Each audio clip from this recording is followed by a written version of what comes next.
Hello everyone, स्वागत है आप सबका आपके अपने यूट्यूब चैनल आर के मुनीम केमिस्ट्री क्लासेस पर। क्वांटम की थ्योरी हमने कर ली थी, आज हम करेंगे प्रॉब्लम सॉल्विंग वीडियो। आपने अपनी प्रॉब्लम्स भेज दी है, वो सब अब आज हम सॉल्व करने वाले हैं। देखिए, आपको मैं एक बात बता दूं कि आप जो हैं, जो मैं टॉपिक आपको करने के लिए कह रहा हूं, आप पहले वो कर लीजिए, उसके बाद टाइम बचता है तो आप दूसरा टॉपिक कर लीजिए, कोई प्रॉब्लम नहीं है। और आप प्रॉब्लम ज़रूर पूछिए। कई स्टूडेंट्स मैंने देखा है कि नोट्स तो परचेस कर लिए लेकिन प्रॉब्लम नहीं पूछ रहे हैं, तो वो जो है उनके लिए एक बहुत अच्छा रिजल्ट नहीं देगा। अगर आप टॉपिक साथ के साथ नहीं पढ़ेंगे, प्रॉब्लम नहीं पूछेंगे, तो फिर ये है कि मैं आगे निकल जाऊंगा, दूसरा टॉपिक शुरू कर दूंगा, फिर आप प्रॉब्लम पूछेंगे, पॉसिबल नहीं हो पाएगा। तो इसलिए मेरी रिक्वेस्ट ये है आपसे कि आप जब भी मैं आपसे प्रॉब्लम पूछने के लिए कहता हूँ, आप प्रॉब्लम ज़रूर पूछिए। दूसरी एक रिक्वेस्ट ये है कि जब आप प्रॉब्लम पूछे तो सबसे पहले आप थ्योरी के वीडियो देखिए, फिर आप जो मैंने क्वेश्चन सॉल्व कराया उसके वीडियो देखिए, उसके बाद आप नोट्स पढ़िए, उसके बाद क्वेश्चन सॉल्व करिए, उसके बाद प्रॉब्लम पूछिए। कई तो आपने प्रॉब्लम ऐसी पूछ रखी है जो मैंने एज इट इज बोर्ड पे करवा रखा है थ्योरी में और क्वेश्चन में, वो आप प्रॉब्लम पूछते हैं तो मुझे लगता है कि आपने देखा ही नहीं है वीडियो, थ्योरी का भी नहीं देखा ना क्वेश्चन का देखा, तो वहां पर थोड़ा सा मुझे लगता है कि आप क्या कर रहे हैं। तो दो चीज़ का ध्यान रखिए, प्रॉब्लम जरूर पूछ रही है, दूसरा ये है कि पहले थ्योरी वीडियो देखिए, क्वेश्चन के वीडियो देखिए, खुद सॉल्व करिए अच्छे से, उसके बाद प्रॉब्लम पूछिए। तो ये अगर आप करेंगे साथ के साथ तो आपका रिजल्ट बेटर रहेगा। और अगर ऐसा होगा कि भाई मैं क्वांटम पढ़ रहा हूँ, आप ऑर्गेनिक पढ़ रहे हो या आप इनऑर्गेनिक पढ़ रहे हो, फिर जब मैं आपको इनऑर्गेनिक पढ़ाऊंगा तो अब आपको फिजिकल पढ़ रहे होंगे, जब मैं ऑर्गेनिक पढ़ाऊंगा तब आप कुछ और पढ़ रहे होंगे, तो उससे जो है मज़ा नहीं आएगा, रिजल्ट बेटर नहीं रहेगा। क्योंकि मेरा जो है कि मैं जो टॉपिक पढ़ा रहा होता हूँ या जो प्रॉब्लम सॉल्व करा रहा होता हूँ उस पर फोकस रहता है, तो वो है कि मैं उससे रिलेटेड प्रॉब्लम आपके हाथों हाथ सॉल्व कर सकता हूँ। लेकिन अब मैं कुछ और पढ़ा रहा हूँ, आप कुछ और पूछेंगे, तो वो रिजल्ट सही नहीं रहेगा और वो तरीका भी सही नहीं है। तो अगर आपके पास टाइम बचता है तो आप कुछ भी पढ़िए, कोई प्रॉब्लम नहीं है, लेकिन जो मैं पढ़ा रहा हूँ मैं उसके अकॉर्डिंग चलूंगा, तो आपको उसके अकॉर्डिंग चलना है। तो आप अगर जब प्रॉब्लम पूछनी है, आपको कोई भी टॉपिक की कोई प्रॉब्लम हो, तो जब मैं आपसे उस टॉपिक की प्रॉब्लम पूछने के लिए कहूँ तब आप भले उसकी प्रॉब्लम आप पूछ सकते हो मुझसे, ठीक है। तो चलिए शुरू करते हैं आज का वीडियो। अब देखिए, क्वांटम केमिस्ट्री की अगर हम बात करें तो सबसे पहली जो प्रॉब्लम थी वो आपने क्वेश्चन नंबर 2 में पूछी थी। हो सकता है आपने क्वेश्चन नंबर 2 ढंग से नहीं पढ़ा हो। ये क्वेश्चन पूछ रहा है, विच of the following equation is incorrect for an electron moving in 3 direction. अब देखिए, श्रोडिंगर वेव इक्वेशन की कौन सी सही नहीं है ये पूछ रहा है। अब हो सकता है कि बाकी की जो ऑप्शन है वो आपको थोड़े नए लगे क्योंकि डिफरेंट फॉर्म में दे रखे हैं, लेकिन मैं यहाँ लिख देता हूँ कि जो इक्वेशन सही नहीं है वो दे रखी है del square psi minus 8 pi square M upon H square E minus V psi equals to 0, ये दे रखा है। तो देखिए, ये जो इक्वेशन है श्रोडिंगर वेव इक्वेशन, ये सही नहीं है। यहाँ पर गलत क्या है, एक तो ये होगा 8 पाई डेल स्क्वायर साई, इसको हम लैप्लासियन ऑपरेटर कहते हैं, साई वेव फंक्शन है, ठीक है, जो कि मेनली एम्पलीट्यूड को बताता है और फिजिकल प्रॉपर्टीज बताता है, ठीक है, सिस्टम की। उसके अलावा यहाँ माइनस की जगह क्वेश्चन ये था कि निम्न में से कौन सी श्रोडिंगर वेव इक्वेशन गलत है, तो आंसर ये वाला हो जाएगा। अब इसमें गलत क्या है कि माइनस की जगह प्लस आएगा, ठीक है। दूसरा, अगर वैसे देखा जाए तो टाइपिंग एरर हो सकती है। दूसरा, पोटेंशियल एनर्जी को हम कैपिटल वी से बताते हैं, तो जब आप ऐसे लिखेंगे तो ये बिल्कुल करेक्ट इक्वेशन हो गई, तो यहाँ पर इसका आंसर हो जाएगा 3rd क्वेश्चन नंबर। इसके बाद 4th दे रखा है। अब देखिए, यहाँ पर आरपीएससी ने बहुत बड़े ब्लंडर कर रखे हैं कि जो आपके ऑर्बिटल वाले क्वेश्चन है वो बहुत ही गलत करके पूछ रखे हैं, तो मुझे बहुत ही मतलब अच्छा नहीं लगा। आरपीएससी ने क्वेश्चन तो पूछ लिए, लेकिन ये है कि देखिए, जो ऑर्बिटल के जो कोफिशिएंट होते हैं वो फिक्स होते हैं, हम अपनी मर्जी से चेंज नहीं कर सकते। तो जो फिक्स हैं, जो बुक में दे रखे हैं, चाहे आप कोई सी भी बुक देखोगे तो यहाँ पर ये फिक्स दे रखे हैं। तो आरपीएससी ने जो क्वेश्चन बनाया बहुत ही मतलब बेकार क्वेश्चन बनाया, मेरा मूड ही खराब हो गया। चलिए कोई बात नहीं। क्वेश्चन नंबर 4 दे रखा है, विच of the following hybrid sp2 orbital obtained is incorrect. अब पहली बात तो इसने पूछा है क्वेश्चन नंबर 4 में कि कौन सा जो है वो इनकरेक्ट है, ठीक है, कौन सा सही नहीं है। After combining the wave function of the 2s 2px and 2py, तो कहने का मतलब है 2s 2px और 2py, तो कहने का मतलब ये है कि sp2 की बात कर रहा है। किसकी बात कर रहा है, sp2 की। तो यहाँ पर साई sp2 कौन सा सही है कौन सा सही नहीं है, तो यहाँ पर 4 ऑप्शन दे रखे हैं। तो देखिए, 4 ऑप्शन यहाँ पर मैं लिख नहीं रहा हूँ, यहाँ चलिए लिख देता हूँ 4 ऑप्शन। तो यहाँ पर इसने जो 4 ऑप्शन दे रखे हैं वो है psi sp2 equals to 1/√3 psi 2s minus 2/√6 psi 2px, ठीक है, एक ऑप्शन ये है फर्स्ट। सेकेंड ऑप्शन यहाँ लिख देता हूँ psi sp2 equals to 1/√3 psi 2s plus 1/√6 plus 1/√6 psi 2px plus 1/√2 psi 2py। उसके बाद थर्ड दे रखा है option psi sp2 equals to 1/√3 psi 2s plus 1/√6 psi 2px minus 1/√2 psi 2py। ये दे रखा है, ठीक है। चौथा ऑप्शन दे रखा है psi sp2 equals to 1/√3 psi 2s plus 2/√6 psi 2px। ये चार ऑप्शन दे रखे हैं। अब देखिए क्वेश्चन को अगर मैं एक बार भूल जाऊं, मैं सिंपल सा ये देखूं कि ये चार ऑप्शन दे रखे हैं sp2 के लिए, कौन सा सही है और कौन सा गलत है, केवल इतना अगर मैं ध्यान रखूं, ये भूल जाऊं कि उसने सही पूछा है गलत पूछा है, तो अब मैं एक्चुअल चेक कर सकता हूं कि कौन से ऑप्शन सही हैं और कौन से गलत हैं। अब सबसे पहली बात तो साई sp2 की बात कर रहा है। अब यहां पर मैं आपको एक चीज बता दूं, जैसे √2/3 है, √2/3 को अगर मैं 2 से मल्टीप्लाई भी करूं, 2 से डिवाइड भी करूं, तो ये क्या हो जाएगा √4/6, और √4 को मैं बाहर लूंगा तो ये हो जाएगा 2/√6। तो कहने का मतलब ये है कि अगर मैं √2/3 लिख रहा हूँ या √2/6 लिख रहा हूँ, सॉरी 2/√6 लिख रहा हूँ, बात एक ही है। अब यहाँ पर मैं चेक करता हूँ, पहला ऑप्शन है 1/√3 साई 2s माइनस 2/√6। तो देखिए यहाँ पर 2/√6 किसके लिए कह रहा है, ये जो है 2/√6, ये आपके फर्स्ट ऑप्शन की अगर मैं बात करूँ, इसको यहाँ से हटा देता हूँ, हाँ अब ठीक है। तो देखिए यहाँ पर ये कह रहा है कि 1/√3 साई 2s, ठीक है। अब ये जो 2/√6 है उसका मतलब √2/3 है, तो ये माइनस, ये प्लस में दे रखा है और उसने माइनस में दे रखा है, तो ये साइन चेंज हो गए, इसलिए ये सही नहीं है, गलत कर दिया इसको हमने। उसका सेकंड ऑप्शन है psi sp2 equal to 1/√3 psi 2s, ये ठीक है। 1/√6 प्लस में है, Sai 2px plus 1/√2 psi 2py, दोनों प्लस में है, px और py।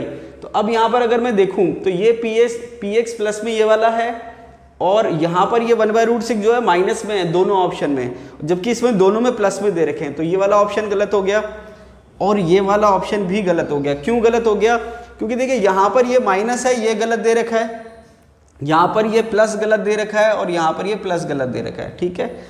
इसके बाद जब मैं बात करता हूँ लास्ट ऑप्शन की, तो लास्ट ऑप्शन जो है 1/√3 psi 2s plus 2/√6 psi 2px, तो ये आपके इससे मैच हो रहा है बिल्कुल, तो ये ऑप्शन सही हो जाएगा। समझ में आ रही बात। तो यहाँ पर देखा जाए तो 4 में से एक ही सही है, 3 गलत है। अब इसका रीज़न क्या होता है, मैं आपको एक चीज़ वापस से समझा देता हूँ कि जैसे मैंने कहा sp2 की मैं बात कर रहा हूँ, तो मैंने कहा ये प्लस x है, ये माइनस x है, ये प्लस y है और ये माइनस y है। तो जब आपके 3 ऑर्बिटल आते हैं 120 डिग्री पे आते हैं, कितने पे आते हैं 120 डिग्री पे, तो ये मैंने बना दिया इस टाइप से, ठीक है। तो अब यहाँ पर ये 120 डिग्री होते हैं, तो जब हम इसको सॉल्व करते हैं कोफिशिएंट निकालने के लिए, तो हमको डायरेक्शन अज्यूम करना पड़ता है कि डायरेक्शन क्या होगा ऑर्बिटल का। तो हमने क्या कहा कि sp2 के लिए मैंने कहा कि क्योंकि sp2 प्लेन में x और y मैंने ले रखा है, तो वहाँ पर मैंने कहा कि ये साई 1 है, मान लीजिए क्या है साई 1, ठीक है। उसके बाद अब देखिए साई 1 मैंने माना, उससे होगा क्या, तो साई 1 में केवल x एक्सिस का कंपोनेंट है, y का कंपोनेंट नहीं है, तो इसलिए साई 1 में जब आप देखोगे px आ रहा है, py नहीं आ रहा है। दूसरी बात x प्लस में है तो ये कोफिशिएंट प्लस में आएगा, तो अगर इसको मैं माइनस लिखूंगा तो ये सही कैसे होगा, समझ में आई बात। दूसरी बात यहाँ पर x आएगा y नहीं आएगा। अब इसके बाद क्या बचा, इसके बाद ये बचा कि ये जो कंपोनेंट है ये केवल x डायरेक्शन में है, ठीक है, और y डायरेक्शन में कंपोनेंट नहीं है। अब इसके बाद बचे ये 2 ऑर्बिटल, इसमें x का भी है और y का भी है। अब इसको मैंने कहा मान लीजिए साई 2, तो साई 2 में x माइनस के कंपोनेंट में है और y प्लस के कंपोनेंट में, तो जब इसका साइन में देखूंगा तो x माइनस में आएगा और y प्लस में आएगा। अब जब मैं इसकी बात कर रहा हूं, मैंने कहा ये साई 3 है, तो यहाँ पर x भी माइनस में है और y भी माइनस में है, तो दोनों के कंपोनेंट माइनस में आएंगे, समझ में आ रही बात। दूसरी बात, ये दोनों ऑर्बिटल आपको देखने में बिल्कुल सिमिलर लग रहे हैं, सिमिलर का मतलब कंपोनेंट वाइज, ये डायरेक्शन वाइज, कि x और y डायरेक्शन में दोनों सेम है, बस अपोजिट है। जैसे मान लीजिए कि ये जो है इन दोनों के कंपोनेंट x के हिसाब से बिल्कुल सेम है, मतलब जितना x, जैसे मान लीजिए x के कोऑर्डिनेट जो लेंगे, जो जितना इसका आएगा उतना ही इसका आएगा, और वो भी सेम डायरेक्शन के साथ आएगा, तो इसलिए इन दोनों के x के कोऑर्डिनेट सेम रहेंगे। तो यहाँ पर जो भी कोफिशिएंट है वो सेम रहेंगे, और क्योंकि x माइनस में तो माइनस में रहेंगे। दूसरी बात, y का कंपोनेंट ये प्लस में और ये माइनस में है, लेकिन जो मैग्नीट्यूड है वो सेम है, तो दोनों की जो वैल्यू आएगी कोफिशिएंट की वो सेम आएगी, लेकिन साइन अपोजिट आएंगे।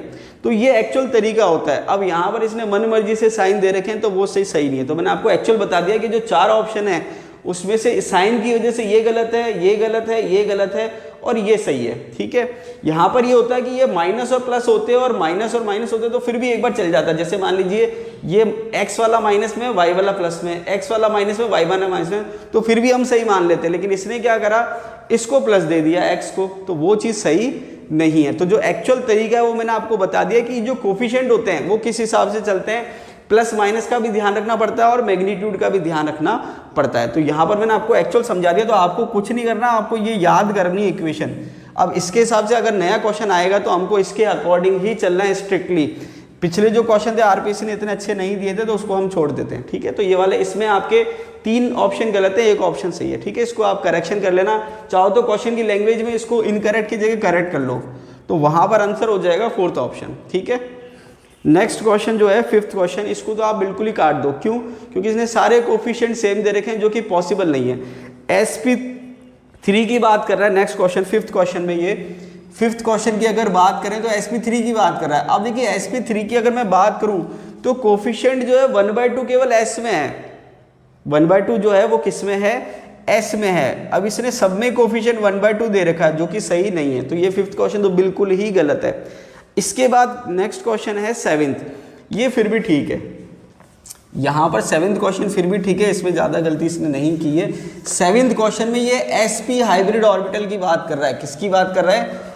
sp हाइब्रिड ऑर्बिटल की, और कह रहा है कि कौन सा ऑप्शन, देखिए मैं पढ़ देता हूँ। Which of the following sp hybrid orbital is obtained by hybridizing 2s and 2px orbital.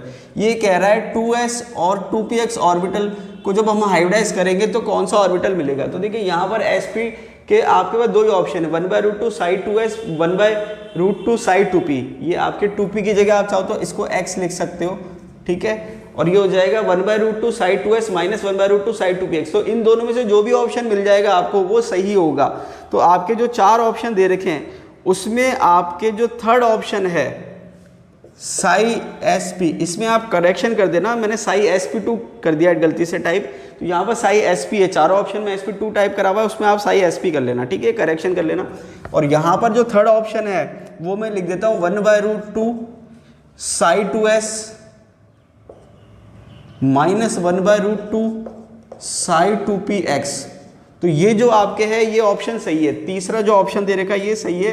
बाकी के जो तीनों ऑप्शन है उसमें आपके आंसर सही नहीं है। क्यों? क्योंकि 2 में तो s के कोफिशिएंट इसने 1/√3 लिख दिए जो कि गलत है। मैंने आपसे कहा था कि s का जो कोफिशिएंट होता है वो फिक्स होता है, जितने भी साई होंगे उसमें उसकी वैल्यू होती है 1/√n। n का मतलब नंबर ऑफ हाइब्रिड ऑर्बिटल, या इसको आप ऐसे भी समझ सकते हो कितने एटॉमिक ऑर्बिटल पार्टिसिपेट कर रहे हैं। तो यहाँ पर sp में 2 एटॉमिक ऑर्बिटल पार्टिसिपेट कर रहे हैं, 2 हाइब्रिड ऑर्बिटल बनेंगे, तो इसका कोफिशिएंट s का 1/√2 होगा। इसमें 3 है तो 1/√3, इसमें 4 है तो 1/√4, 1/√4 का मतलब 1/2। तो यहाँ s का कोफिशिएंट फिक्स है। तो यहाँ पर 2 ऑप्शन में इसने s के कोफिशिएंट गलत दे रखे हैं, और जो चौथा ऑप्शन है उसमें इसने 2px का कोफिशिएंट 1/√3 दे रखा है जो कि वो भी गलत है। ठीक है, और बाकी पूरी डिटेल मैंने थ्योरी में समझा दी थी, तो उसके अकॉर्डिंग अगर क्वेश्चन आता है तो वो सही है। बाकी फिर हमें अगर उसके अलावा अगर गलत क्वेश्चन दे रखा है तो उसका हम कुछ नहीं कर सकते। तो ये हमने सबसे ज़्यादा प्रॉब्लम इसमें थी, और क्योंकि क्वेश्चन जो है उसने गलत दे दिए तो इतना हमने मेहनत करी, थ्योरी भी पढ़ी, हमने समझा भी, तो वो सब बेकार हो गया। तो यहाँ पर आपको एक्चुअल जो चीज़ें वो मैंने समझा दी है, उसके अलावा अगर कुछ आता है तो वो गलत दे रखा है, क्योंकि जो यहाँ पर इक्वेशन है वो चेंज नहीं होती है, फिक्स रहती है। तो अगर आरपीसी अपने मन से कोई इक्वेशन बना के देती है तो उसका तो हम कुछ नहीं कर सकते। जो एक्चुअल है, जो सही है, वो मैंने आपको पढ़ा दिया है। ठीक है, इसके बाद नेक्स्ट क्वेश्चन जो आपने पूछा है क्वेश्चन नंबर 9। अब किसने पूछा मुझे नाम ध्यान नहीं है। अब ये दे रहा है इफ़ e की power a/x is an eigen function of operator D by D X then the eigen value is. जैसे मैंने आपको स्टार्टिंग में कहा वीडियो में कि आप प्रॉब्लम ज़रूर पूछिए, और दूसरा प्रॉब्लम पूछने से पहले एक बार कम से कम जो मैं वीडियो बना रहा हूँ आप ही के लिए बना रहा हूँ, मेरे लिए नहीं बना रहा हूँ, वो देख लीजिए। ये मैंने आपको एज इट इज़ नोट्स में भी मेंशन कर रखा है और आपको मैंने वीडियो में भी पढ़ाया है। इसका मतलब ना तो आपने वीडियो देखे ना ढंग से नोट देखे। देखिए होता क्या है कि आइगन वैल्यू आइगन फंक्शन का मतलब क्या होता है कि जैसे मैंने कहा ए, कुछ भी आप इसको मेंशन कर सकते हैं, जैसे ए साई इक्वल्स टू ए साई, ये मैंने कह दिया समझाने के लिए। तो यहाँ पर eigen equation, eigen function, eigen operator क्या होता है कि अगर आप किसी फंक्शन पर कोई ऑपरेटर ऑपरेट करते हैं उसके बाद आपको रिजल्ट में क्या मिल रहा है कि वही फंक्शन मिल रहा है, साथ में एक कांस्टेंट वैल्यू मिल रही है। क्या मिल रही है? Constant value. देखिए नोट्स में अलग नोटेशन से मैंने समझाया था, कैसे भी लिख सकते हो, कोई फर्क नहीं पड़ रहा। तो यहाँ पर इसका मतलब क्या है आइगन इक्वेशन का कि अगर किसी फंक्शन पर आप ऑपरेटर ऑपरेट करते हैं और रिजल्ट में आपको वही फंक्शन मिलता है, साथ में एक कांस्टेंट वैल्यू मल्टीप्लाई में मिलती है, तो वहां पर जो कांस्टेंट वैल्यू मल्टीप्लाई में मिल रही है उसको आइगन वैल्यू कहते हैं। क्या कहते हैं उसको? Eigen value. ठीक है, आइगन वैल्यू कहते हैं और ये आइगन फंक्शन कहलाता है। क्या कहलाता है? Eigen function. और ये आइगन ऑपरेटर कहलाता है। तो यहाँ पर ये पूछ रहा है कि इसका आइगन फंक्शन जो है उसका आइगन ऑपरेटर क्या होगा। वापस से क्वेश्चन रीड कर देता हूँ। इफ ई की power A by X be an eigen function of the operator D by D X, ये कह रहा है कि ये आइगन फंक्शन है, ये पूछ नहीं रहा है कि है या नहीं, ये कह रहा है आइगन फंक्शन है। कौन से ऑपरेटर का? डी बाय डी एक्स का। कोई भी फंक्शन हमेशा आइगन फंक्शन नहीं होता, वो डिपेंड करता है ऑपरेटर पे।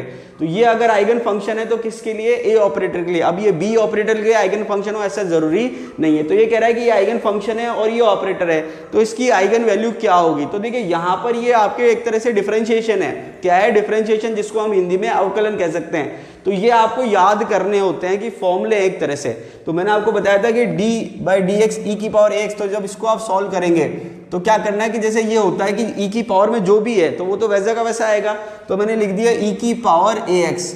इसको सॉल्व करने का तरीका क्या है कि ई की पावर ए एक्स है तो वो वैसा वैसा आएगा। उसके बाद ऊपर जो पावर में ए एक्स, उसको आप सॉल्व करके देखो कि उसका डिफरेंशिएशन क्या आता है। तो जैसे मैंने कहा डी बाई डी एक्स और ए एक्स। अब ए क्या है? कांस्टेंट है, कांस्टेंट का डिफरेंशिएशन होगा नहीं। और एक्स का जो डिफरेंशिएशन है वो क्या होगा? तो यहाँ पर फॉर्मूला क्या होता है कि एक्स की पावर एन जो होती है वो मल्टीप्लाई में आती है। तो यहाँ पावर कितनी है? 1, तो 1 मल्टीप्लाई में आएगी तो 1 हो जाएगा। साथ में जो कांस्टेंट दे रहेगा वो मल्टीप्लाई होगा तो कांस्टेंट मल्टीप्लाई हो गया। उसके बाद एक्स की पावर n-1, जितनी पावर दे रखी है उसमें से 1 माइनस करते हैं। तो 1 माइनस 1 करेंगे तो क्या हो जाएगा? 1a x की पावर 0। इसका मतलब केवल a बच गया। तो यहाँ पर आपके साथ में क्या गया? a। अब आपने क्या देखा कि इसका जो रिजल्ट आ रहा है, तो जो फंक्शन था वो एज इट इज मिल गया और साथ में कांस्टेंट मिल गया, जिसको हम क्या कह रहे हैं? आइगन वैल्यू कहते हैं। तो ये मैंने आपको नोट्स में भी दे रखा है, थ्योरी में भी मैंने आपको अच्छे से समझाया था, मैंने वापस बता दिया। ठीक है, कोई बात नहीं।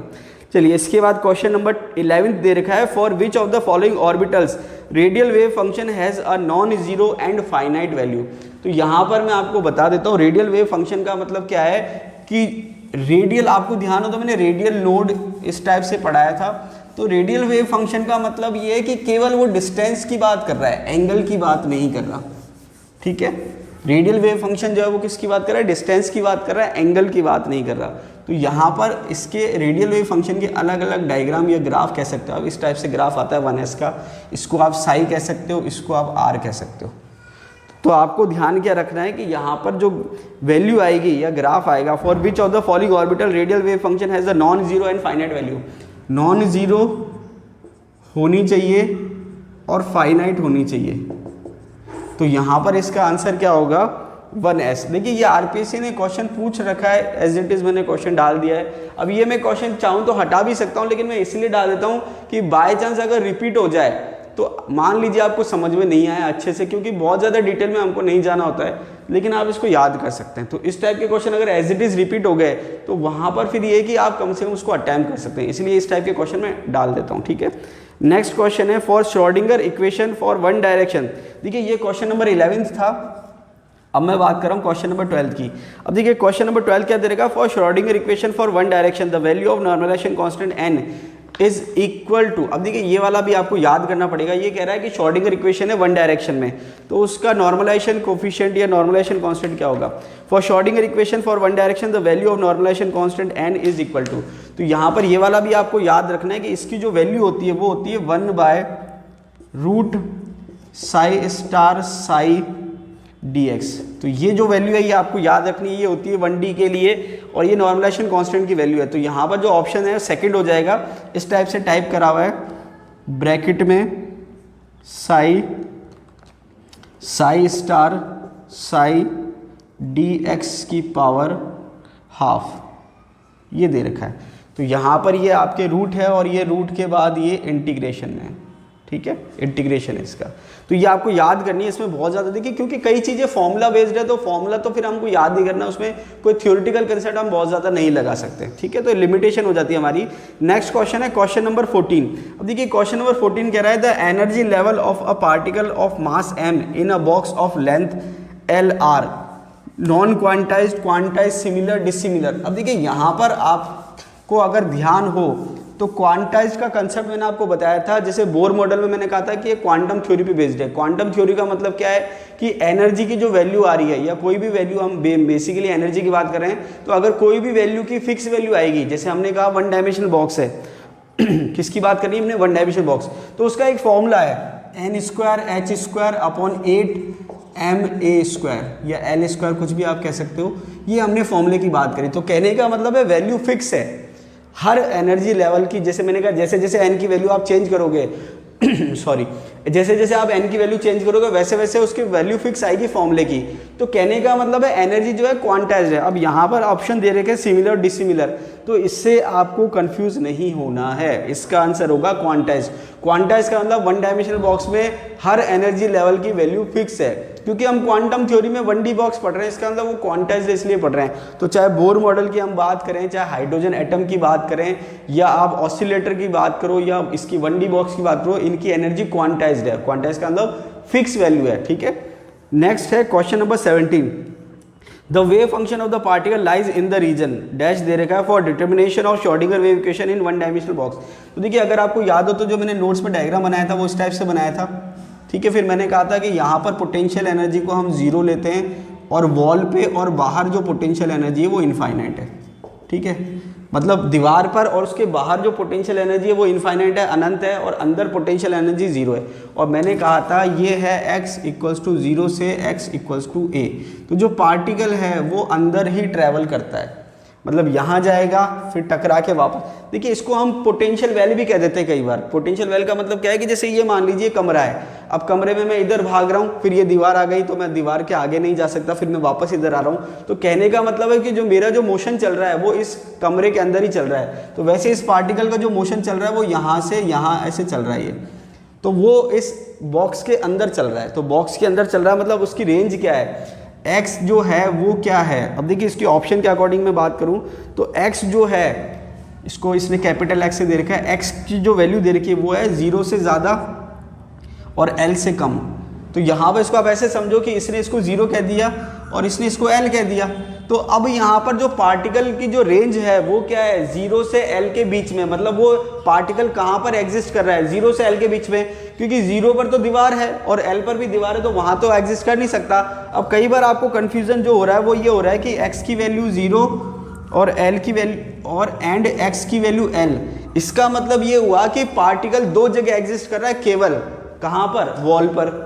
जबकि ऐसा नहीं है, पार्टिकल दो जगह एग्जिस्ट नहीं कर रहा, वो वॉल के बीच में ट्रेवल कर रहा है। तो कंफ्यूज होने की जरूरत नहीं है। तो यहाँ पर अगर आपसे कोई पूछे पार्टिकल कहाँ है तो आप कहोगे कि इन दोनों की रेंज के बीच में है, मतलब x = 0 से ज़्यादा और L से कम। तो यहाँ पर ऐसा नहीं है कि इसकी वैल्यू केवल ये है कि x = 0 और x = L। तो ऐसा नहीं है कि पार्टिकल केवल वॉल पे। तो अब आप इसको ऐसे कहेंगे कि पार्टिकल यहाँ है और पार्टिकल यहाँ है, तो ये जाएगा कैसे, मतलब ऐसे तो नहीं कि यहाँ से आंख बंद करी और यहाँ चला गया, ऐसा पॉसिबल नहीं है। तो कंफ्यूज होने की जरूरत नहीं है, ये वाला ऑप्शन गलत है, ये ऑप्शन सही है, ठीक है। नेक्स्ट क्वेश्चन जो आपने पूछा था ये क्वेश्चन नंबर 17 था। नेक्स्ट क्वेश्चन जो आपने पूछा था क्वेश्चन नंबर 20। अब देखिए क्वेश्चन नंबर 20 की अगर हम बात करें तो देखिए बहुत सिंपल सा दे रखा है, any wave function can be written as a linear combination of. अब देखिए आइगन वेक्टर आपने पढ़े नहीं है, आइगन वैल्यू जो है वो वेव फंक्शन के लिए लागू नहीं होती, आइगन फंक्शन। तो सिंपल सा ये है कि आइगन फंक्शन इसका आंसर हो जाएगा। Any wave function can be written as a linear combination of eigen function. तो इसमें बहुत ज़्यादा कुछ नहीं है कि वेव फंक्शन जो है उसको आप लीनियर कॉम्बिनेशन लिख सकते हो, किसके फॉर्म में, आइगन फंक्शन के फॉर्म में, ठीक है। इसके बाद नेक्स्ट क्वेश्चन। अब देखिए मज़ेदार बात यह है कि जो क्वेश्चन सबको पूछना चाहिए था वो किसी ने भी नहीं पूछा है। या तो किसी ने ध्यान से उसको देखा नहीं, या फिर आपने नोटिस ही नहीं किया। बाकी के जो इजी क्वेश्चन है या काफ़ी क्वेश्चन जो मैंने डायरेक्ट करा रखे हैं वो ज़रूर पूछ रखे हैं, लेकिन जो पूछना चाहिए था सबको वो किसी ने नहीं पूछा है। चलिए मैं अपनी तरफ से बता देता हूँ। क्वेश्चन नंबर 23 जो है, देखिए कई बार होता क्या है कि टाइपिंग एरर हो जाती है या आरपीएससी क्वेश्चन जब देती है तो कुछ गलती हो जाती है, तो वो क्योंकि मैं कई बार क्या होता है, कई बार अवॉइड कर देता हूँ कि वो क्वेश्चन नहीं देना चाहिए, कई बार मैं उसको शीट में डाल देता हूँ ताकि एक आपको आइडिया लग जाए कि इसमें गलती क्या थी। तो ये जो क्वेश्चन है, ये जो आरपीएससी ने 2011 में जो कॉलेज लेक्चर का एग्जाम करा था उसमें पूछा गया था।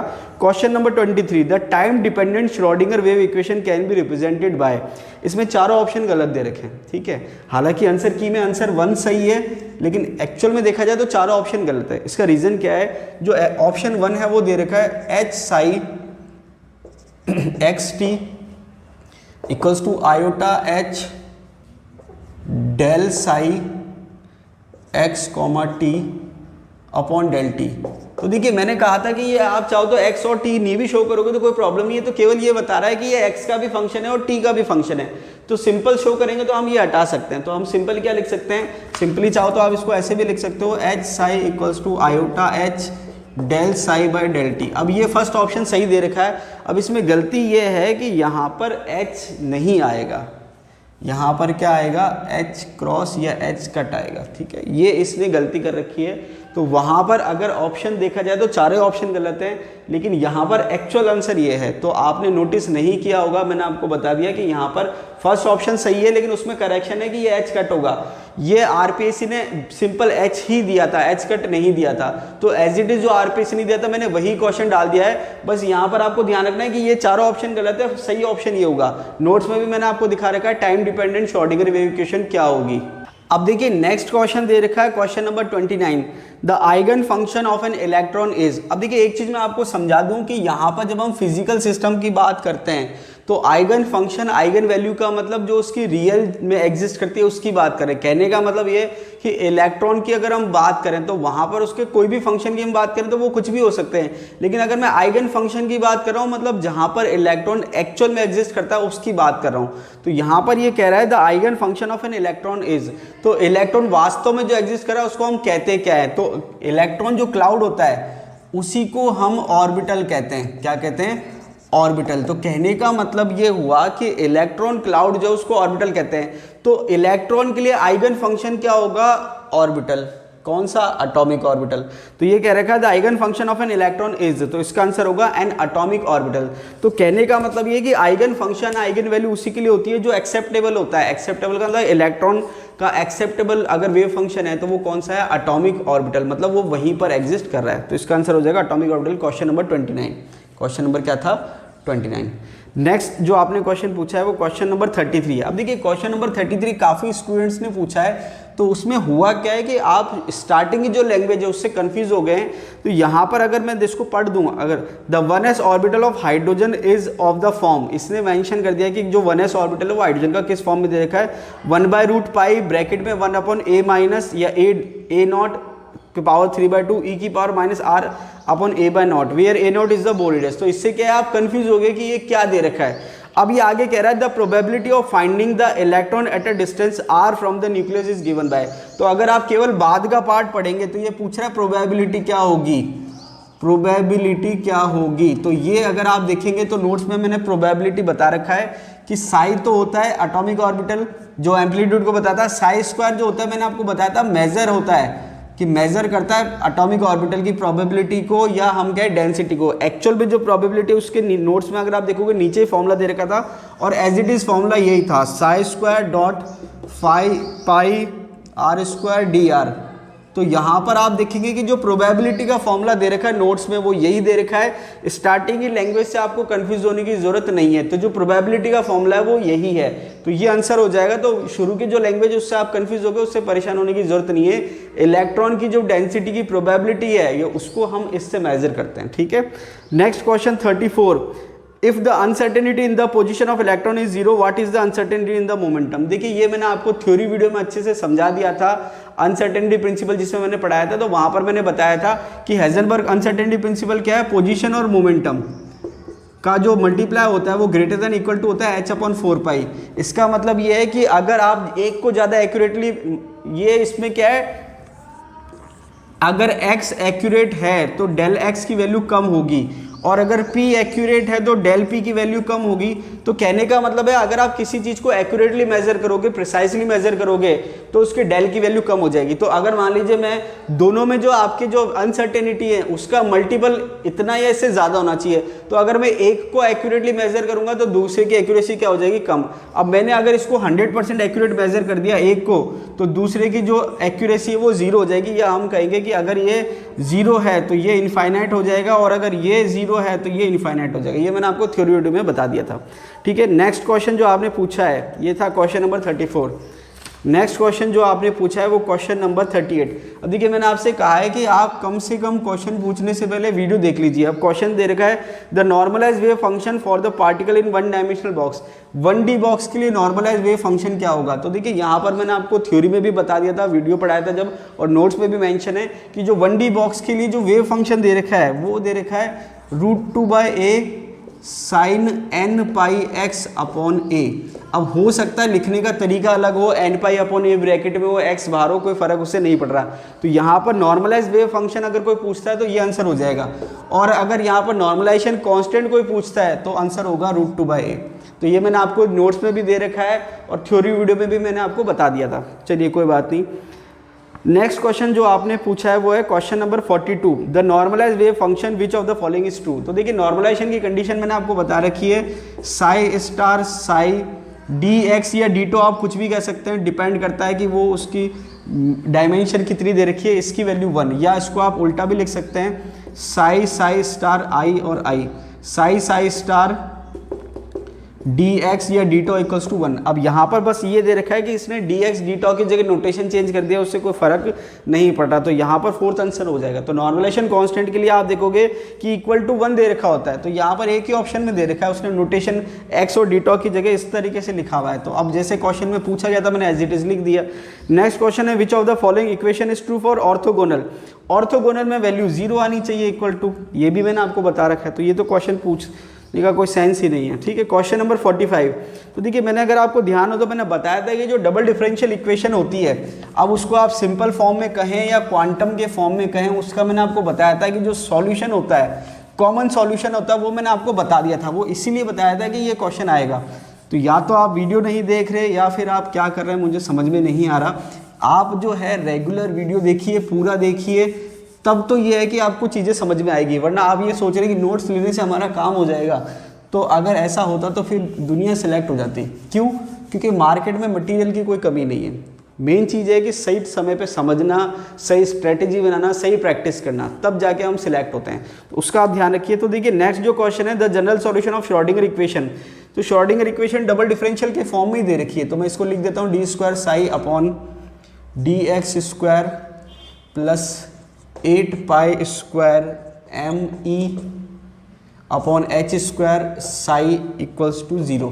तो देखिए डबल डिफरेंशियल इक्वेशन का मतलब क्या है कि यहाँ पर आपके d² बाई dx² दे रखा है, तो यहाँ पर कोई भी एक फंक्शन हो सकता है, प्लस यहाँ पर कोई कांस्टेंट हो सकता है, फिर ये आपके जो फंक्शन है वही फंक्शन यहाँ आता है इक्वल टू 0, ठीक है। ये कॉमन इक्वेशन का पैटर्न है। तो ये क्या है, डबल डिफरेंशियल, ये इसको हम कह रहे हैं d² बाई dx²। कोई तो ये चीज़ आ गई, एक तो ये चीज़ आ गई, दूसरा क्या है, एक तो इसके साथ फंक्शन आएगा और एक दूसरा फंक्शन यहाँ आएगा।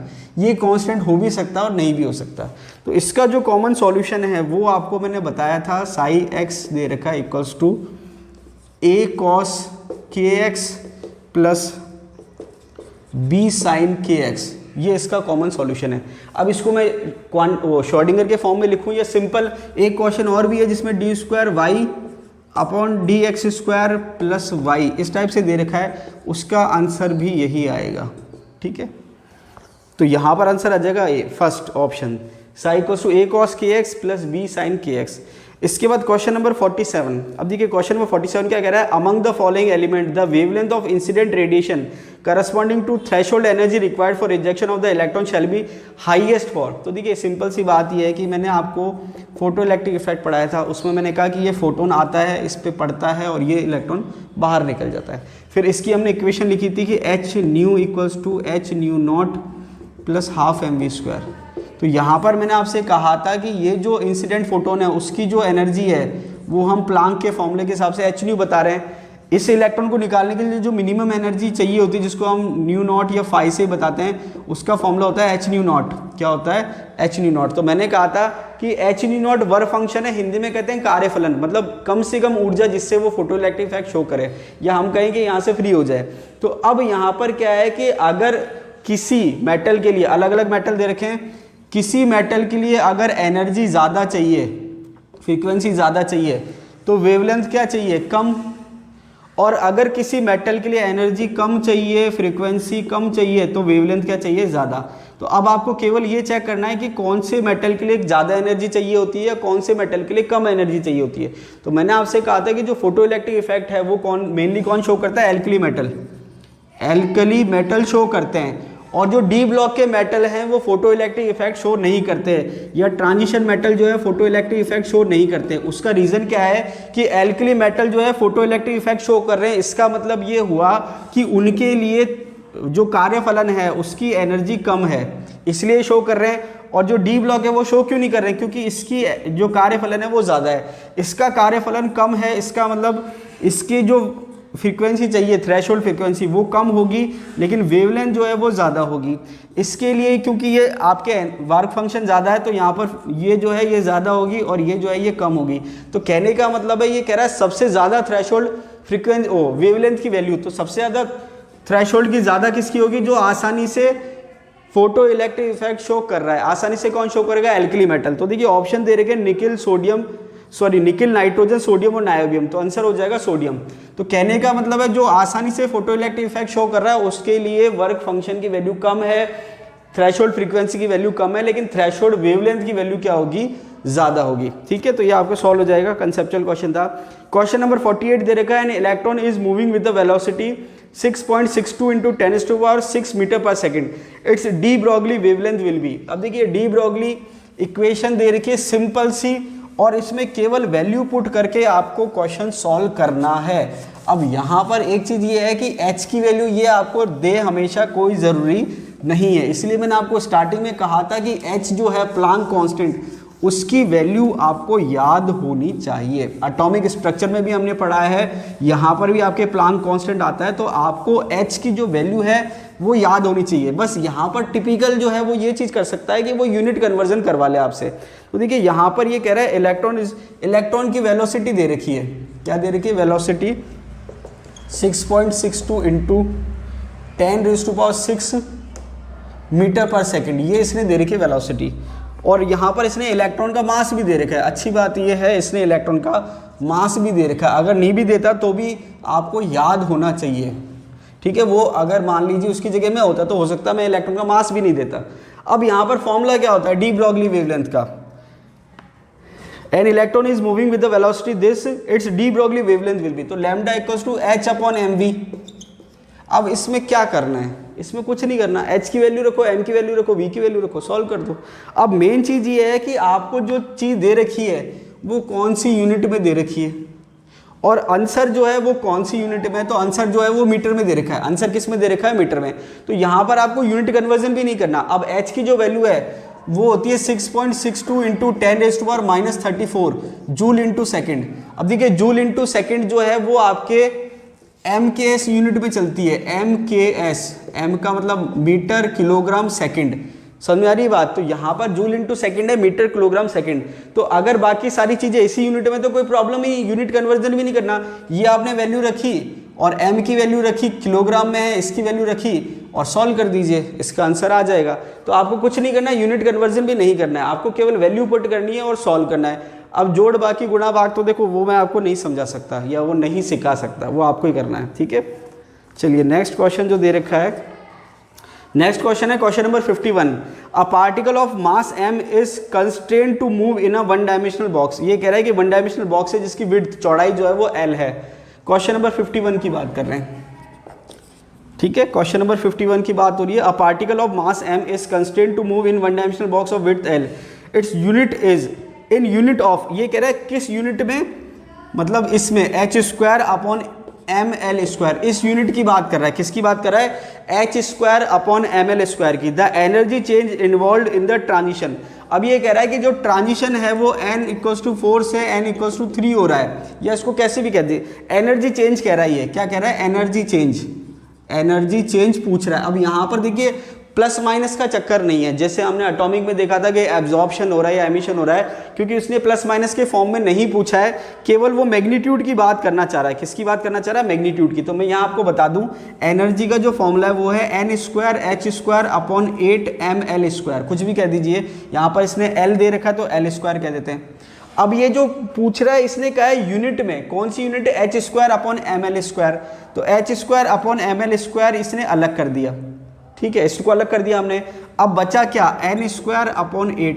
अब इसको आप ऐसे भी समझ सकते हैं कि अगर मैं कहूँ E3 की वैल्यू क्या होगी, सर E4 की वैल्यू क्या होगी और E3 की वैल्यू क्या होगी, तो अगर आप वैल्यू पुट करेंगे तो n की वैल्यू जब आप 4 रखेंगे तो क्या हो जाएगा? 4 चौक 16, तो ये हो जाएगा 16 H square upon 8 M L square. और इसके बाद E3 की अगर आप बात करेंगे तो 3 3 9, तो ये हो जाएगा 9 H square upon 8 M L square. तो जब आप E4 माइनस E3 करेंगे, E4 माइनस E3 आप करेंगे तो देखिए दोनों का जो अंतर आएगा वो आएगा 16 माइनस 9, तो कितना आ जाएगा? 7 H square upon 8 M L square, ये आ जाएगा डिफरेंस। अब यहाँ पर ये कह रहा है कि एक्चुअल में डिफरेंस इसकी वैल्यू ये आ रही है 7 H square upon 8 M L square. अब इसने कहा है कि इस यूनिट में, मतलब ये इसको कंसिडर कह रहा है कि इसको आप एक यूनिट मान लो, तो इसको जब मैं यूनिट मानूंगा तो इसको मैं हटा दूंगा, तो बचा क्या? 7/8। तो आंसर क्या आ जाएगा? 7/8। समझ में आ रही बात? तो ये आपके 51 हो जाएगा। Question number 54।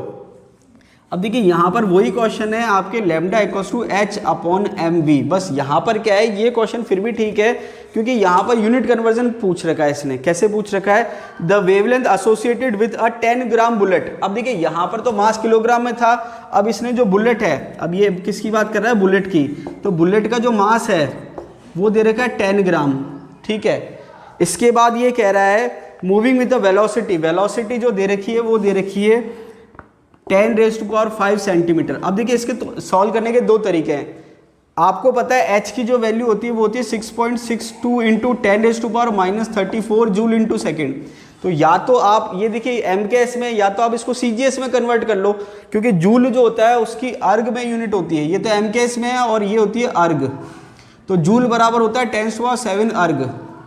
तो या तो आप जूल को अर्ग में कन्वर्ट कर लो, या फिर ये है कि आपको अगर नहीं आ रहा तो आप क्या करो, इसको किलोग्राम में और इसको मीटर में कन्वर्ट करके सॉल्व करो, और जो रिजल्ट आए तो देखिए आपका जो आंसर है वो सेंटीमीटर में दे रखा है।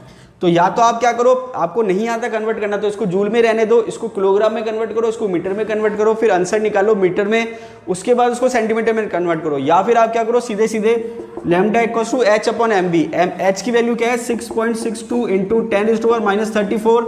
ये आपके किलोग्राम MKS में है, किस में है? MKS में। इसको मैंने अर्ग इंटू सेकेंड में कन्वर्ट करा तो ये हो जाएगा 10⁻7।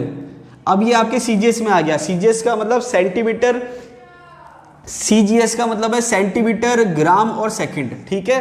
तो ये हो जाएगा 6.62 इंटू 10⁻34 इंटू 10⁻7। ये मैंने यूनिट कन्वर्जन के लिए लगाया है। जब आप इसको जूल को कन्वर्ट करेंगे अर्ग में तो ये 10⁻7 आएगा, वो मैंने लगा दिया। अब आपको क्या करना है? M into V।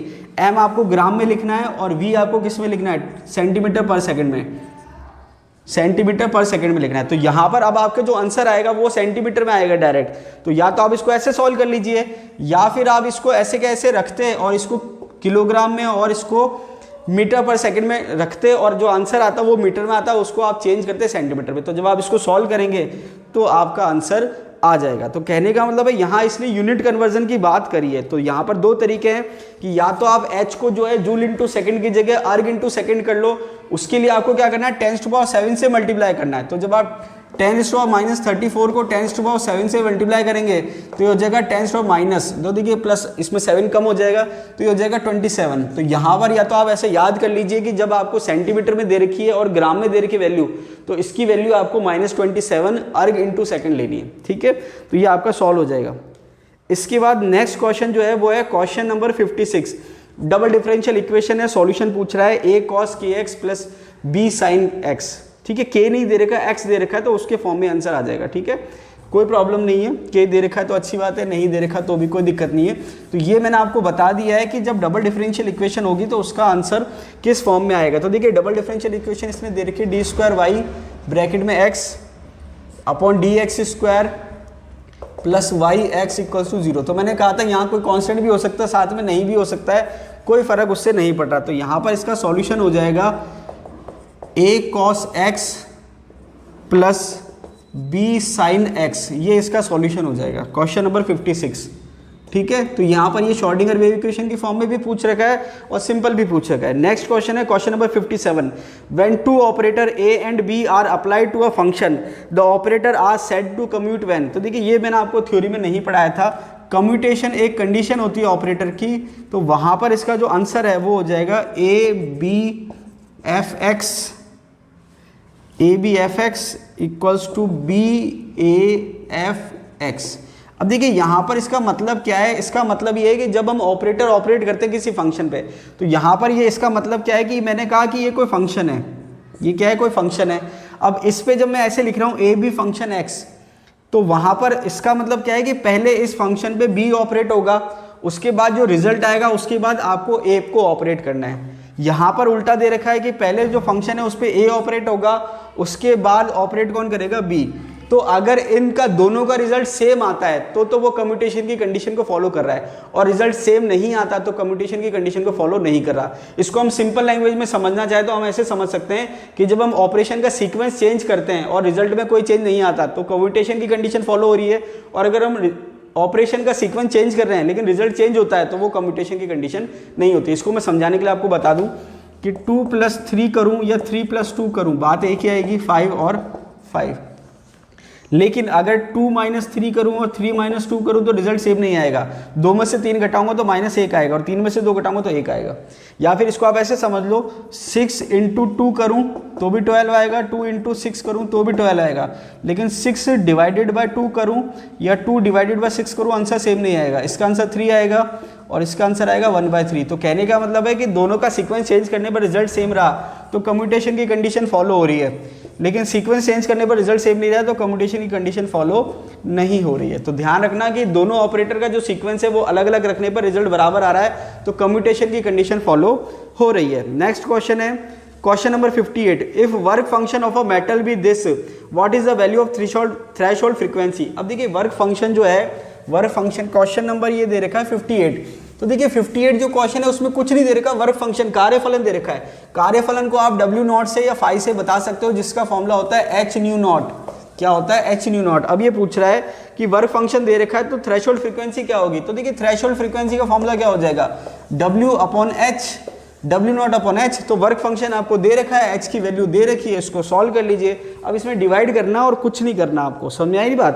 तो यहाँ पर जब आप इसको सॉल्व करेंगे तो आपका आंसर आ जाएगा। यहाँ पर यूनिट में भी कोई प्रॉब्लम नहीं है, क्यों, क्योंकि h जो है वो जूल इंटू सेकेंड होती है, h जो है वो जूल इंटू सेकेंड है, और ये जो वर्क फंक्शन है ये जूल है, तो जूल से जूल कैंसिल आउट हो जाएगा। और वर्क 1/सेकेंड जो होती है वो हर्ट्ज के बराबर होती है। 1/सेकेंड जो होती है उसको आवृत्ति की इकाई कहते हैं, जो कि हर्ट्ज होती है, ठीक है। तो इसको सिंपली आप रखेंगे तो सॉल्व करेंगे तो आपका आंसर आ जाएगा। क्वेश्चन नंबर 59 दे रखा है, the energy needed to elevate an electron from n = 2 to n = 3। अब ये कह रहा है कि इलेक्ट्रॉन जो है n = 2 से n = 3 में जाएगा, तो कितनी एनर्जी चाहिए उसको। तो यहाँ पर आपको कुछ नहीं करना, n = 2 की एनर्जी निकालो और n = 3 की एनर्जी निकालो, उसका अंतर निकाल लो। तो यहाँ पर मैं लिख देता हूँ E3, फॉर्मूला है n² h² अपॉन 8 ma² या l², जो भी ऑप्शन में दे रखा है उसके अकॉर्डिंग। तो यहाँ पर a ही के फॉर्म में दे रखा है, तो ये कह रहा है कि n2 से n3 में जो डिफरेंस है वो पूछ रहा है। तो यहाँ पर E3 की वैल्यू क्या आएगी, तो ये हो जाएगा 9h² अपॉन 8 ma², और E2 हो जाएगा, ये यहाँ लिख देता हूँ 4h² अपॉन 8ma²। तो देखिए यहाँ पर n², n क्या है, एनर्जी लेवल का वैल्यू, तो 2 के लिए 2 आएगी तो 2 का स्क्वायर 4 हो जाएगा, ये आ गया। और n की 3 की वैल्यू यहाँ है तो 3 का स्क्वायर क्या आ गया, 9 आ गया। अब इसमें से आप 2 में से 3 को माइनस कर दीजिए, E3 माइनस E2, बाकी सारी चीज़ें कॉमन आ जाएगी, h² अपॉन 8ma², ये कॉमन आ जाएगा। अब बचा क्या, 9 में से 4 आप माइनस करेंगे तो 5 बच जाएगा, तो आंसर हो जाएगा 5h² अपॉन 8ma²। तो इसका आंसर हो जाएगा फर्स्ट। Question number 60। अब देखिए क्वेश्चन नंबर 60 क्या है, क्वेश्चन अच्छा है लेकिन यहाँ पर प्रॉब्लम ये है कि हमें ये याद ही करने पड़ेंगे। क्यों? क्योंकि जैसे मैंने आपको डिफरेंशिएशन बताया था, जिसको आप हिंदी में अवकलन कहते हो, तो किसका अवकलन क्या होता है ये फॉर्मूले हमको याद ही करने हैं। तो जैसे मैंने आपको बताया था कि d/dx e⁻ax, ये हमने करा, तो इसका जब डिफरेंशिएशन करा या अवकलन करा तो क्या आया, a⁻ax, ये हमने याद ही करा फॉर्मूला एक तरह से। ऐसे ये आपके दे रखा है क्वेश्चन नंबर 60। तो यहाँ पर ये कह रहा है d/dx अगर मुझे करना है, किसका करना है, ln x का। तो ln x का जब डिफरेंशिएशन हम करेंगे तो उसकी वैल्यू आती है 1/x। ये फॉर्मूला है, ये आपको याद करना है। जैसे मैंने आपको बताया था थ्योरी वीडियो में कि d/dx अगर मैं कर रहा हूँ और ये है sin x, तो इसकी वैल्यू आती है cos x। तो ये सारे फॉर्मूले होते हैं। तो मैंने आपसे क्या कहा था कि कोई लिमिट नहीं है, क्योंकि आप देखोगे कि मैथ्स में जो स्टूडेंट होते हैं मैथ्स के, उनके डिफरेंशिएशन इंटीग्रेशन की पूरी बुक चलती है, तो कोई लिमिट नहीं है। तो जो काम के थे मैंने आपको करा दिए थे, तो उसमें एक फॉर्मूला जो था वो रह गया था, वो ये वाला है। तो ये अब क्योंकि एग्जाम में पूछ रखा है तो आपको याद करना है, कोई लिमिट नहीं है इनकी। लेकिन जो काम के जो सबसे ज़्यादा पूछे जाते हैं वो ये वाला पूछा जाता है, तो ये मैंने आपको बता दिया। और ये वाला पूछा गया है तो ये भी आपको याद हो गया कि ln x का जब आप डिफरेंशिएशन करते हो तो 1/x आता है। तो अब आपको एक चीज़ समझ में आ गई कि ln x जो है वो आइगन फंक्शन नहीं है। क्यों? क्योंकि इसका जो रिजल्ट आ रहा है वो आइगन इक्वेशन के हिसाब से, या आइगन इक्वेशन जो है उसके हिसाब से नहीं आ रहा। समझ आ गई बात? तो ये आपको याद रखना है कि ln का डिफरेंशिएशन जो होता है 1/x होता है, या अगर ln x की जगह a होता है या कुछ भी होता है तो उसका 1/, देखिए जिस जो लिखा हुआ उसी के रेस्पेक्ट में डिफरेंशिएशन आप कर रहे हो, तो 1/x आ गया यहाँ पर। ठीक है, इसके बाद नेक्स्ट क्वेश्चन जो पूछा गया है, लास्ट जो है वो है क्वेश्चन नंबर 62, 63 दोनों ही पूछ रखे हैं। तो 62 जो क्वेश्चन है वो पूछ रहा है कि in H psi equals to E psi, ये इक्वेशन दे रखी है, H psi equals to E psi, eigen equation है। ठीक है, H psi equals to E psi, H is, तो ये कह रहा है कि एच क्या होगा। अब देखिए ये भी एक तरह से आइगन इक्वेशन है। क्यों? क्योंकि एच जो है वो आइगन ऑपरेटर है, साई जो आइगन फंक्शन है, ये साई आइगन फंक्शन है, और ई जो है वो कांस्टेंट वैल्यू है, तो आइगन वैल्यू है। तो यहाँ पर जब हम बात करते हैं फिजिकल सिस्टम की, तो जो आइगन वैल्यू होती है वो ही एक्चुअल में एग्जिस्ट करती है। तो एनर्जी की वैल्यू वही एक्सेप्टेबल है जो आइगन वैल्यू है, बाकी सारी एनर्जी की वैल्यू एक्सेप्टेबल नहीं होती है। अब देखिए यहाँ पर देखा जाए तो क्वेश्चन सिंपल ही है, लेकिन थोड़ा सा उसने टिपिकल क्या है, उसकी फॉर्म जो है इक्वेशन की उसको चेंज कर दिया है। कैसे चेंज कर दिया है? h का जो फॉर्मूला होता है वो आपको पता है, -h² upon 8π² m del square plus v, ये होता है। लेकिन जो ऑप्शन दे रखे हैं वो थोड़े डिफरेंट दे रखे हैं। तो उसने ऑप्शन में क्या करा, इसको मैं समझाने के लिए बता दूं, उसने क्या करा, आप देखेंगे ऑप्शन में जब आप देखेंगे कि डिवाइडेड बाय 8π² m ऐसा लिखा हुआ है, तो इसका मतलब इसने 8π² m से डिवाइड करा है। तो मैंने क्या करा, इसको 8π² m और 8π² m मतलब मल्टीप्लाई भी कर दिया और डिवाइड भी कर दिया। अब क्योंकि डिवाइड वाला ऑप्शन में बचा हुआ है तो उसको मैंने छोड़ दिया और इसको अंदर मल्टीप्लाई कर दिया। तो जब आप इसको अंदर मल्टीप्लाई करोगे तो h बराबर क्या आएगा, अंदर मल्टीप्लाई करा तो 8π² m से 8π² m कैंसिल आउट हो गया, तो क्या बचा -h² del स्क्वायर प्लस, और ये अंदर मल्टीप्लाई हुआ तो ये क्या हो गया 8π² m v ब्रैकेट, और लास्ट में क्या बच गया डिवाइड में 1/8π² m, ये इस टाइप से बच गया। तो कहने का मतलब इक्वेशन वही है, उसको घुमा फिरा के दे दिया। तो यहाँ पर जब आप ऑप्शन देखोगे तो यहाँ पर जो ऑप्शन दे रखा है थर्ड, वो कैसे लिखा हुआ है, इक्वल टू करके 8π² m v -h² del square divided by 8π² m। तो ये आपके थर्ड ऑप्शन इसी यही है। देखो ये पहले लिख दिया इसने, और ये जो है ये बाद में लिख दिया, और 8π² m को ऑब्लिक में लिख दिया। तो यहाँ पर क्या है तो देखिए होता क्या है कि क्वेश्चन वही है, इक्वेशन वही है, उसको चेंज करके पूछ देगा। तो अगर आप रट्टू तोते की तरह केवल इक्वेशन रट लोगे तो वहां पर अगर उसने थोड़ा सा भी चेंज करके पूछ लिया तो फिर आपको दिक्कत हो जाएगी। तो कहने का मतलब है बेसिक कैलकुलेशन या बेसिक जो हम चेंजेस करते हैं वो आपको आना चाहिए, तब तो आप कर पाएंगे। लास्ट क्वेश्चन दे रखा है in photoelectric effect experiment, question number 63। Question number 63 दे रखा है in a photoelectric effect experiment at a frequency above threshold, मतलब थ्रेशोल्ड के दहलीज आवृत्ति के साथ ज्यादा की आप अगर एक्सपेरिमेंट कर रहे हो, the number of photo electron ejected is proportional to. तो ये कह रहा है कि जो फोटो इलेक्ट्रिक इलेक्ट्रॉन जो हैं उनकी संख्या किस पर निर्भर कर रही है। तो देखिए मैं आपको दो चीज बता देता हूँ। एक तो होती है काइनेटिक एनर्जी जिसका फॉर्मूला होता है हाफ mv²। तो जो काइनेटिक एनर्जी होती है वो किस पर निर्भर करती है और इलेक्ट्रॉन की संख्या किस पर निर्भर करती है। अब यहाँ पर इसको आप ऐसे देखिए, ये धातु की सतह ही एक इलेक्ट्रॉन है, तो ये एक फोटोन आया और इस फोटोन से इलेक्ट्रॉन निकल गया। तो एक फोटोन की ऊर्जा चाहे कितनी हो वो एक इलेक्ट्रॉन को ही निकाल सकता है, उससे ज्यादा को नहीं निकाल सकता। इसका मतलब ये हुआ कि जो फोटोन की जो ऊर्जा है, कौन से फोटोन की, आपतित फोटोन की, जो इंसिडेंट फोटोन है उसकी जो एनर्जी है उस पे नंबर ऑफ इलेक्ट्रॉन डिपेंड नहीं करते हैं। वापस से बता देता हूं कि जो आपके इंसिडेंट फोटोन की एनर्जी है E बराबर h-न्यू, ये भले कितनी ज्यादा हो उस पे इलेक्ट्रॉन की संख्या निर्भर नहीं करती। एक फोटोन से एक ही इलेक्ट्रॉन निकल सकता है, इससे ज्यादा नहीं निकल सकता। मतलब अगर फोटोन की एनर्जी वर्क फंक्शन या कार्य फलन से ज्यादा है तो एक इलेक्ट्रॉन निकलेगा और उससे कम है तो एक भी नहीं निकलेगा। तो कहने का मतलब है जो आपकी फोटोन है उसकी एनर्जी आप कितनी बढ़ा दो उससे एक ही इलेक्ट्रॉन निकलेगा। इससे हो क्या सकता है कि अगर आप इंसिडेंट फोटोन की एनर्जी बढ़ाते हो तो जो इलेक्ट्रॉन निकल रहा है उसकी काइनेटिक एनर्जी बढ़ जाएगी, ये चेंज हो सकता है। तो जो इंसिडेंट फोटोन है उसकी एनर्जी पर इलेक्ट्रॉन की संख्या निर्भर नहीं कर रही, निर्भर क्या कर रही है कि जो उसकी गतिज ऊर्जा है वो बढ़ जाएगी, इलेक्ट्रॉन की संख्या में कोई चेंज नहीं आएगा। दूसरी चीज होती है जो इंसिडेंट फोटोन है उसकी इंटेंसिटी। यहाँ दे रखा है in a photoelectric effect experiment at a frequency above threshold the number of photo electron eject is proportional to. तो देखिए पहला दे रखा है काइनेटिक एनर्जी, गलत हो जाएगा।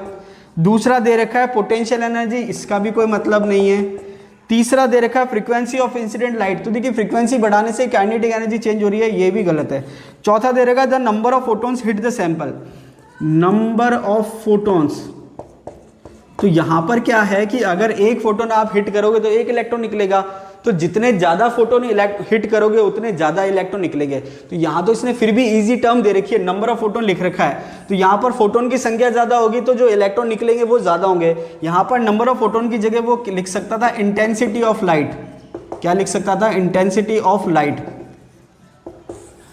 प्रकाश की तीव्रता। तो इंटेंसिटी ऑफ लाइट का एक मतलब ये निकलता है कि कितने ज्यादा फोटोन है। वैसे इसका एक्चुअल मतलब क्या है? Number of photon incident per unit area पर सेकंड। मतलब ये जैसे बोर्ड है तो ये अगर इकाई क्षेत्रफल है तो इकाई समय में कितने फोटोन गिर रहे हैं, तो indirect meaning number of photon से निकलता है। तो यहाँ पर इंटेंसिटी भी देता तो आंसर वो होता, यहाँ इसने डायरेक्ट दे दिया नंबर ऑफ फोटोन। तो जितने फोटोन ज्यादा होंगे उतने इलेक्ट्रॉन की संख्या ज्यादा होगी। तो देखिए ये क्वांटम जो है हमारा आज कंप्लीट हो गया है। आप देखिए एक बात मेरी ध्यान रखना कि अगर आपने नोट्स परचेज कर लिए तो आप ये मत सोचिए कि आपका भला हो गया है। जब तक आप ढंग से वीडियो नहीं देखेंगे, थ्योरी के ऑब्जेक्टिव्स के खुद सॉल्व नहीं करेंगे, मैंने आपको कहा था जब आप सॉल्व करो तो की मत देखना, पहले आप खुद सॉल्व करना, फिर आप देखना कि कितने आपको आए कितने नहीं आए और जो आपको आ रहे थे उसमें कितने गलत हुए, तब आपको पता चलेगा आपकी कमी क्या है। तो वो अगर आप करोगे तो आपका रिजल्ट बेहतर होगा। अगर आपने नोट्स, अब कई जने ऐसे जिन्होंने कोई प्रॉब्लम ही नहीं पूछी है, एटॉमिक स्ट्रक्चर निकल गया हमारा और क्वांटम निकल गया, फिर बाद में उनको पता नहीं कब याद आएगी कि सर हमको क्वांटम में ये प्रॉब्लम आ रही है, तो बाद में टाइम नहीं रहेगा मेरे पास।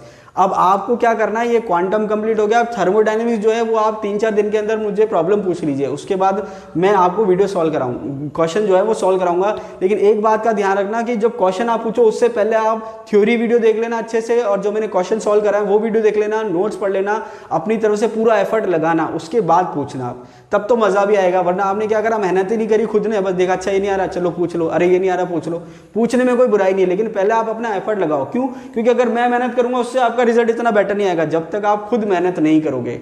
तो अगर आपको अच्छा रिजल्ट देना है तो आपको मेहनत करनी पड़ेगी। अब हमारे पास समय नहीं है, इसलिए मैं चाह रहा हूँ कि आप जो काम की प्रॉब्लम हो वही पूछो। सारी की सारी अब जो चीज़ मैंने बोर्ड पे पहले करा रखी है वही की वही पूछोगे तो उसका कोई सेंस नहीं है। समझ में आ रही बात। और कई बार क्वेश्चन क्या होता है, बिल्कुल एक्यूरेट नहीं होता या बिल्कुल ऑथेंटिक नहीं होता, लेकिन क्योंकि आरपीएससी ने पूछ रखा है इसलिए मैं कई बार इसलिए दे देता हूँ कि एज इट इज अगर रिपीट हो जाए तो वहां पर आप उसको कर दो, वरना वो ऐसे क्वेश्चन देने का कोई सेंस नहीं होता है। तो आप मुझे कमेंट करके जरूर बताइए कि आपको वीडियो कैसा लगा, और मुझे कमेंट करके बताइए कि जो मैं सॉल्व कराने का तरीका है वो सही है या नहीं है। क्योंकि देखिए अब इतना मेरे पास टाइम नहीं है कि मैं एक एक क्वेश्चन को बोर्ड पे लिखूं, क्योंकि आप देखेंगे कि 63 क्वेश्चन थे क्वांटम की शीट में, जिसमें से लगभग 25 to 30 question as a problem आपने पूछे। अब 25 से 30 क्वेश्चन मैं बोर्ड पे लिखूंगा तो मेरे पास फिर टाइम ही नहीं बचेगा नोट्स बनाने के लिए और अगला टॉपिक पढ़ाने के लिए। इसलिए ये है कि आप मेहनत करिए और जो आपको काम की प्रॉब्लम लग रही है वो आप मुझसे पूछिए, मैं आपको सॉल्व कराऊंगा। और जहां मुझे अब देखिए, जैसे मान लीजिए लैम्डा बराबर h/mv ये फॉर्मूला है, अब इसमें वैल्यू पुट करके सॉल्व करना है। अब मैं आपको मल्टीप्लिकेशन और डिवीजन तो सिखा नहीं सकता, हाँ जहां यूनिट कन्वर्जन है वो मैं जरूर समझा सकता हूं। या फिर जैसे वर्क फंक्शन था तो वर्क फंक्शन आपको पता है h/0 होता है, अब u0 क्या होगा, w/h होगा। तो ये चीजें देखिए ये तो बहुत सिंपल न्यूमेरिकल कहलाते हैं। क्यों? क्योंकि इसमें आपको कुछ भी दिमाग नहीं लगाना, आपको केवल फॉर्मूला याद है, वैल्यू पुट करनी है। तो अगर आप ये नहीं करेंगे तो फिर जब दिमाग लगाने वाले न्यूमेरिकल आएंगे तो वो कैसे करेंगे आप। इसलिए मेहनत करिए, अभी भी समय, बहुत समय अभी हमारे पास, लेकिन ये है कि उसको यूटिलाइज करिए। दूसरा ये है कि आपकी स्ट्रेटेजी ये रहनी चाहिए कि जो मैं पढ़ा रहा हूं, जिस हिसाब से मैं चल रहा हूं, मेरे साथ साथ चलिए। उसके अलावा टाइम बचता है तो आप कुछ भी पढ़िए, कोई प्रॉब्लम नहीं है। और मैंने आपसे कहा था कि शुरू में क्योंकि केमिस्ट्री का कोर्स मैंने कम कराया है, बहुत धीरे धीरे चलाऊं, तो आपको जीके कवर कर लेनी चाहिए थी अब तक। तो जीके आपकी लगभग कवर हो चुकी है, ये मैं मान के चल रहा हूं। तो अब टाइम हमारे पास कम है, जैसे जैसे मैं चल रहा हूं मेरे साथ साथ चलिए। अगर आप मेरे साथ नहीं चलेंगे, कुछ और पढ़ेंगे, तो हम मैच नहीं कर पाएंगे। तो ये जो जर्नी है इसको हमको साथ चलना है। देखिए दो गाड़ी के पहिए बराबर चलेंगे तो गाड़ी सही चलेगी। अब मैं कुछ और पढ़ा रहा हूं, आप कुछ और पढ़ रहे हैं, फिर जब मैं कुछ और पूछने की कह रहा हूं, आप कुछ और पूछ रहे हैं, वो काम नहीं चलेगा। तो आप मुझे कमेंट करके बताइए आपको वीडियो कैसा लगा, कमेंट जरूर करिए। और अगर फिर भी कोई प्रॉब्लम है तो आप मुझसे पूछ सकते हैं। तो आज के लिए इतना ही, मिलते हैं अगले वीडियो में।